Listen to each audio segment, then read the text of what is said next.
Official Opposition.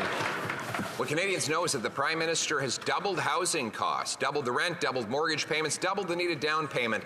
After 8 years, Mr. Speaker, our housing costs have worsened at a greater rate than all but one OECD country. And yesterday, a senator asked the head of the Prime Minister's own housing agency if there is a federal government plan to eliminate the 3.5 million home deficit that we have in Canada. The answer?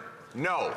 It's not me saying that. It's his own housing agency. So given that he doesn't have a plan, why doesn't he watch the common sense housing documentary I put forward so that he can see a common sense plan to cut bureaucracy and build homes? The Right Honourable Prime Minister. Mr. Speaker, it is shameful that the Conservative leader is exploiting the very real anxieties and fears of Canadians for clicks and views. This leader continues to demean co-ops as Soviet-style housing. He called a Niagara family's home a shack, and he keeps using homeless people as props.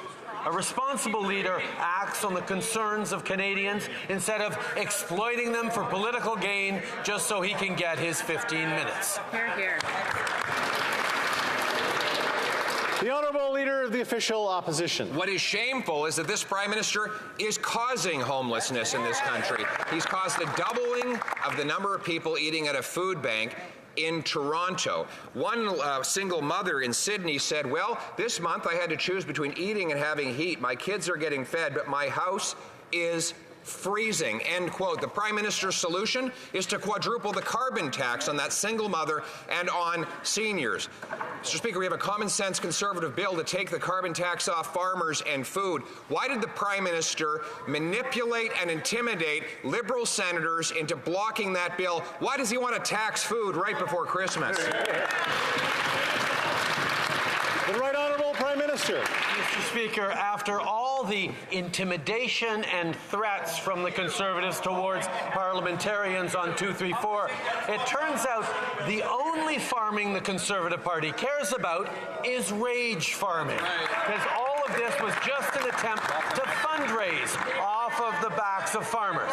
Time and time again, the Conservative leader has shown that he wants to take Canadians back to the Stone Age instead of helping them get ahead.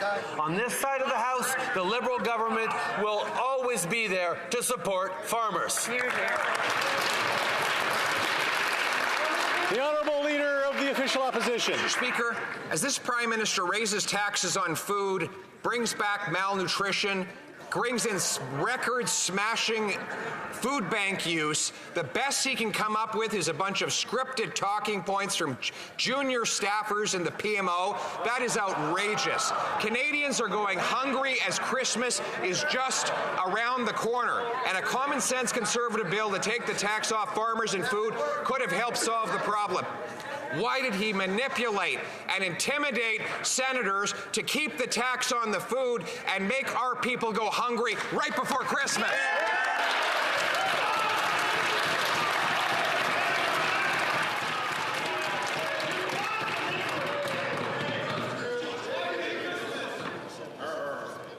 The Right Honourable Prime Minister.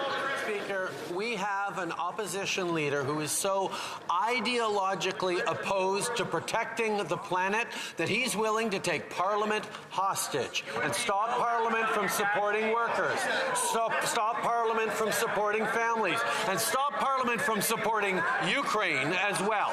The Leader of the Opposition has threatened to ruin the holidays if his ideological demands are not met. Let us be clear. We will keep working for Canadians while the Conservative leader is only fueled by the sound of his own voice and has no real plan for this country. We will never back down from supporting Canadians.